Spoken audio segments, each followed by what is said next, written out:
جناب یہ وہ جگہ ہے، اس کو کہتے ہیں بیر روحا،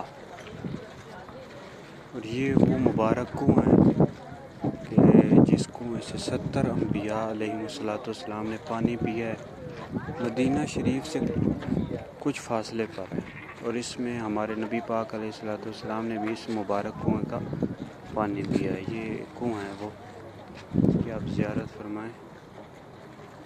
ابھی ہم اس کنویں اور یہ پہاڑ دیکھیں، یہ پہاڑ وہ ہیں کہ جن پہاڑوں کے درمیان سے گزر کر حضور علیہ السلام اور صحابہ کرام علیہم رضوان جنگ بدر کے لیے تشریف لے کر گئے تھے۔ یہ بڑے مقدس پہاڑ ہیں، یہ وہی پہاڑ ہیں، یہ کنویں کی آپ زیارت کریں۔ یہ کنواں ہے۔